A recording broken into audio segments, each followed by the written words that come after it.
दोस्तों ये कहानी है हाकान नाम के एक ऐसे लड़के की जो बिल्कुल ही बेरोजगार और निठल्ला होता है। वो कई जगहों पर इंटरव्यू देने जाता है लेकिन उसे कहीं पर भी जॉब नहीं मिलती। लेकिन एक दिन उसे एक कमीज मिलती है जिसे पहनने के बाद उसमें ऐसी जादुई शक्तियाँ आ जाती हैं कि इन पावर्स को संभाल नहीं पाता और पूरे के पूरे देश को ऐसी खतरनाक मुसीबत में डाल देता है जिससे सभी लोगों की जिंदगी नरक से भी बदतर बन जाती है। लेकिन आखिर उसने ऐसा क्या कर दिया था, चलिए जानते हैं। तो कहानी की शुरुआत में हाकान के ऊपर कोई बंदूक से निशाना लगाता है। उस बंदूक की गोली धीरे धीरे हाकान के माथे की तरफ जा रही होती है, लेकिन उसे वो गोली लगी या नहीं ये हमें नहीं दिखाया जाता। और यहाँ से सीन शिफ्ट होकर पास्ट में चला जाता है जहाँ पर हम हाकान और उसके दोस्त मैमो को देखते हैं जो एक साथ ही एक रूम में रहते थे। हाकान सो रहा होता है, तभी उसके फोन का अलार्म बजता है। हाकान उठता है और अपने फोन को बंद कर देता है। इसके बाद वो अपने मसल स्ट्रेच करता है और मेमो को उठाने जाता है जो सोफे पर सोया होता है। इसके बाद वो लोग तैयार होकर नाश्ता करते हैं और एक जगह पर जाते हैं जहाँ वो अपनी एक दुकान खोलने का सपना देखा करते हैं। दोनों ने अभी वो जगह नहीं खरीदी थी क्योंकि उनके पास इतने पैसे नहीं थे।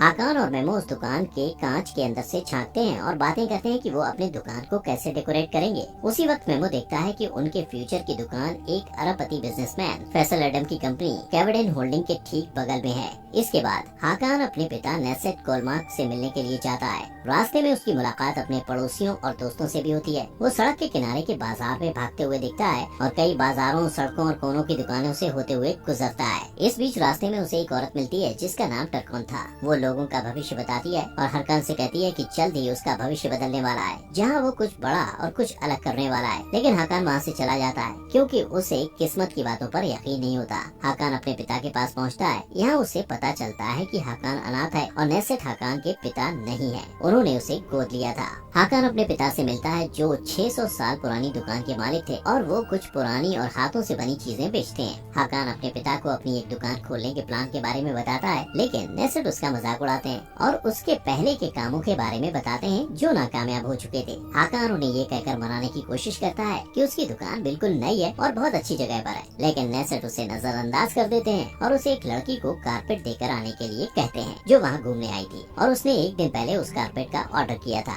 इसके बाद अगले सीन में अरबपति फैसल एडम को दिखाया जाता है जिसने शुरुआत से मेहनत करके इतना बड़ा मुकाम हासिल किया था। फैसल एक हेलीकॉप्टर से उतरता है और उसकी मदद करने के लिए उसके साथ उसकी असिस्टेंट लैला और सुरक्षा दल का चीफ मजहर होते हैं। लैला अपने बॉस को बताती है कि उसे हैगिया सोफिया टेंडर पर चर्चा करने के लिए एक प्रेस कॉन्फ्रेंस में जाना है। हैगिया सोफिया इस्तांबुल की एक इमारत है जो 1500 साल पुरानी है और इसकी बेमिसाल खूबसूरती की वजह से बहुत सारे बिजनेसमैन इस पर बोली लगाने वाले थे। फैसल एडम प्रेस में कहता है कि हैगिया सोफिया इस्तांबुल का दिल है और वो इस बोली को जीतकर इसके वजूद को बनाए रखने का प्लान भी साझा करता है। इस बीच फैसल और उसकी टीम की मुलाकात गोखन गुल्टेकिन से होती है जो हैगिया सोफिया पर बोली लगाने के लिए आया होता है। वो लोग एक दूसरे से मिलते हैं और बोली के लिए शुभकामनाएं देते हैं। इसके बाद सीन बदलता है और हाकान कारपेट लेकर उस टूरिस्ट लड़की के पास जाता है जो कैवडेन होल्डिंग होटल में रुकी हुई थी। कारपेट देने के बाद जब हाकान वापस आ रहा होता है तो देखता है कि वेटिंग रूम में बहुत लंबी लाइन लगी हुई है। हाकान उस लाइन में खड़े एक आदमी से जब इस बारे में पूछता है तो उसे पता चलता है कि फैसल की कंपनी में जॉब के लिए इंटरव्यू लिया जा रहा है। हाकान के पास इतने पैसे नहीं थे इसलिए वो तुरंत जॉब के लिए अप्लाई कर देता है। लैला उसका इंटरव्यू लेती है जहाँ उनके बीच काफी रोचक बातें होती हैं, लेकिन हाकान के पास कोई कॉलेज डिग्री नहीं थी और न ही वो विदेशी भाषा बोल पाता था, इसलिए लैला उसे शुभकामनाएं देती है और कहीं और जॉब ढूंढने के लिए कहती है।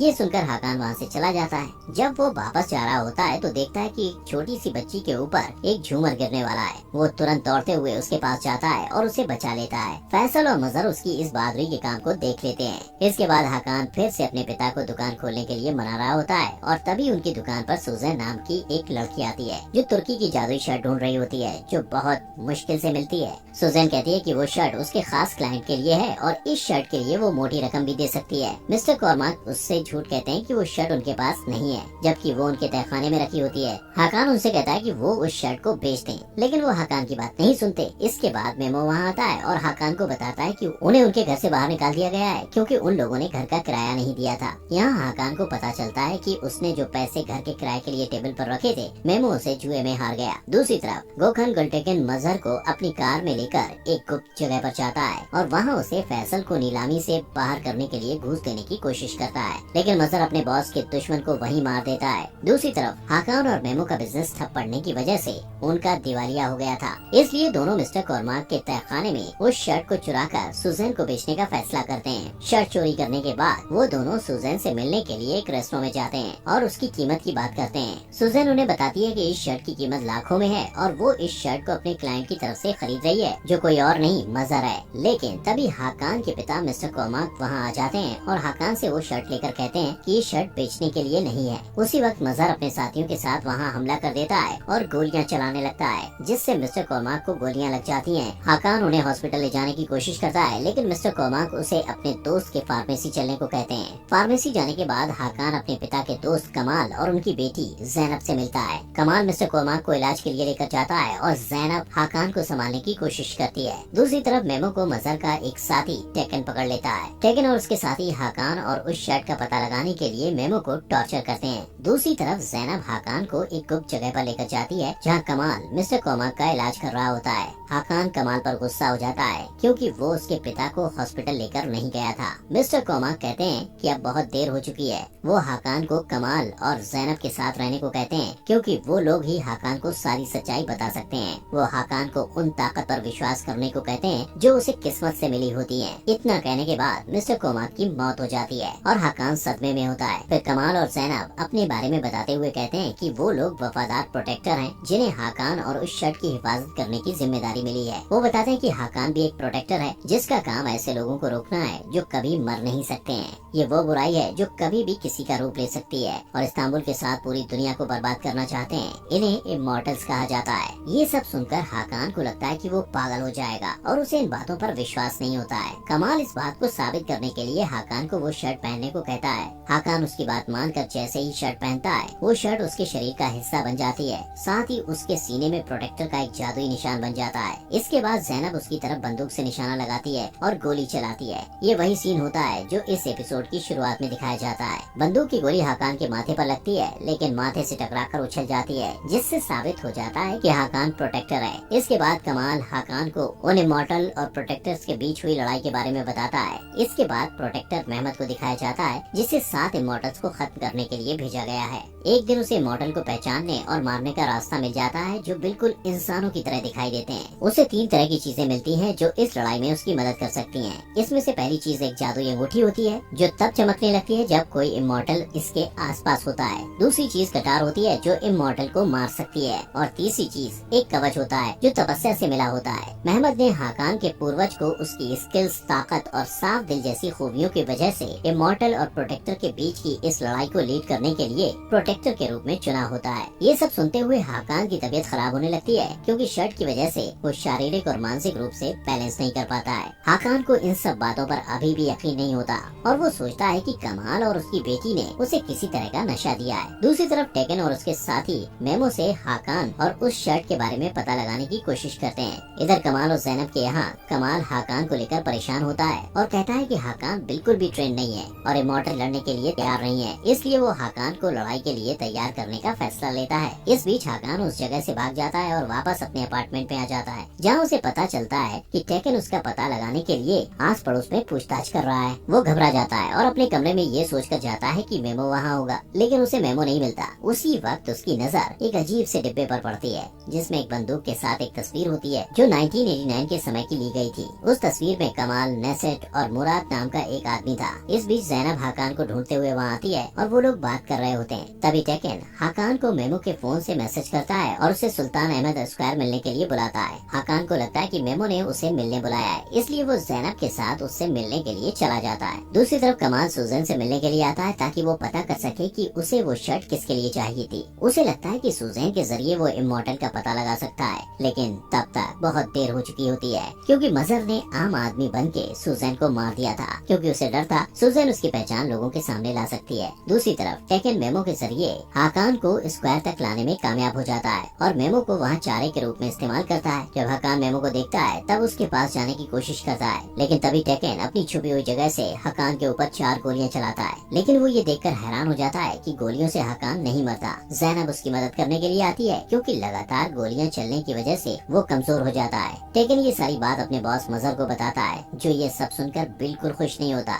इसके बाद हाकान और जैनब कमाल की फार्मेसी की गुप्त जगह पर वापस आ जाते हैं। हाकान कमाल से उस तस्वीर के बारे में पूछता है, जो उसे उसके पिता के बॉक्स से मिली थी। कमाल उसे बताता है कि नेसेट और मुराद उसके करीबी दोस्त थे। मुराद को हकान से पहले प्रोटेक्टर के रूप में चुना गया था और मुराद ही हकान के असली पिता थे। इमॉर्टल से लड़ते हुए मारे गए थे। नेसेट ने हकान को गोद लिया था और उसे बचाने के लिए हकान से ये सारी बातें छुपाई थी। इसके बाद हकान कमाल और ज़ैनब से कहता है कि उन्हें जल्द से जल्द इमॉर्टल्स को ढूंढकर मारना होगा, लेकिन ये कोई नहीं जानता कि इमॉर्टल्स कैसे दिखते हैं और उन्हें पहचानने के लिए जादुई अंगूठी की जरूरत होती है। दूसरी तरफ फैसल हकान की बहादुरी देखकर उससे काफी ज्यादा खुश था, इसलिए वो लैला को उसे सुरक्षा दल का हिस्सा बनाने के लिए कहता है। वहीं दूसरी तरफ हम देखते हैं कि टेकन मजहर को हकान के बारे में कुछ जरूरी बातें बता रहा होता है। वो नेसेट का बैकग्राउंड चेक करता है और मजहर को एक फाइल देता है जिससे पता चलता है कि उसका हकान और उस शर्त से कोई रिश्ता है। दूसरी तरफ कमाल हकान को उसके पूर्वजों के बारे में बताता है कि उन्होंने कैसे इस्तांबुल और पूरी दुनिया को प्लेग और अकाल से बचाया था जो इमॉर्टल्स की वजह से फैला था। कमाल हकान को अपने दिमागी स्थिति को काबू करना सिखाता है ताकि जादुई शर्ट उसे प्रोटेक्ट कर सके।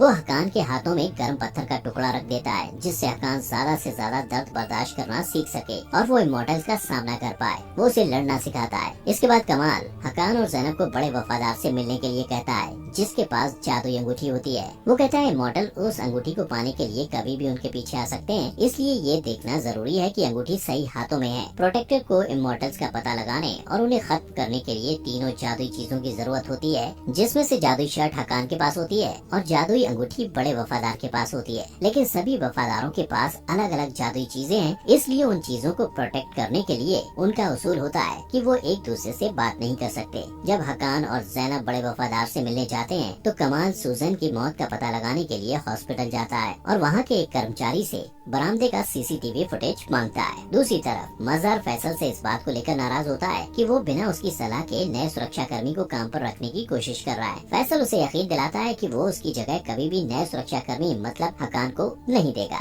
वो उसे आगे सोफिया कॉन्ट्रैक्ट की जीत की खुशी मनाने को कहता है। फैसल इस बात से अनजान होता है कि उसकी ये जीत इसलिए हुई क्योंकि मजहर ने गोकन को मार दिया था। दूसरी तरफ हकान और ज़ैनब बड़े वफादार से मिलने उसके पते पर जाते हैं और सुनसान से घर पर पहुँचते हैं। जब वो लोग घर के अंदर जाते हैं तो उन्हें एक आदमी मिलता है जो खुद को बड़े वफादार का बेटा बताता है। उसका नाम खान होता है। वो हकान और ज़ैनब को बताता है कि उसकी माँ एक कमरे में बंद है, उसकी मानसिक स्थिति ठीक नहीं है और मॉनिटर की मदद से उस पर नजर रखी जाती है। वो ये भी कहता है कि 7 साल पहले उनके साथ एक हादसा हुआ था जिसकी वजह से वो किसी से बात नहीं करती है। खान दोनों को अपनी माँ के कमरे में लेकर जाता है और खुद दूसरे कमरे में चला जाता है जहाँ से मॉनिटर की मदद से वो उन पर नजर रखता है। हकान बड़े वफादार को अपने सीने का जादुई निशान दिखाता है जिसके बाद वो अपना मुंह खोलती है और बताती है कि खान उसका बेटा नहीं है और उन्हें फंसाया जा रहा है। वो हकान को जादुई अंगूठी देती है लेकिन उसका स्टोन गायब होता है। इस बीच खान वहाँ आ जाता है लेकिन वफादार उसे गोली मार देती है। अब इससे पहले कि खान जिनके लिए काम करता था वो लोग यहाँ पहुँचे, हकान और ज़ैनब सीसीटीवी फुटेज को खत्म कर देते हैं और वहाँ से निकल जाते हैं। वफादार उन्हें विश्वास दिलाती है कि वो खान के आदमियों को संभाल लेगी। दूसरी तरफ फैसल हकान को सुरक्षा दल में शामिल करने के लिए काफी सीरियस होता है, इसलिए लैला हकान को कॉल करके फैसल से मिलने के लिए बुलाती है। हकान उसकी बात मानकर फैसल से जॉब के बारे में बात करने के लिए जाता है और यहाँ उसकी मुलाकात मजहर से होती है। मजहर को ये नहीं पता होता कि वो वही हकान है जिसके पास वो जादुई शर्ट है और जिसका पीछा वो इतने दिनों से कर रहा है। इस बीच मजहर किसी को कॉल करता है और खान के बारे में पूछता है जिससे ये पता चलता है कि मजहर ने ही खान को उस वफादार के घर में भेजा था। हकान को जब ये पता चलता है तो वो वहाँ फैसल के लिए सिक्योरिटी का काम करने के लिए तैयार हो जाता है क्योंकि उसे लगता है कि वहाँ काम करते हुए उसे मजहर के बारे में और भी कुछ जानने को मिलेगा।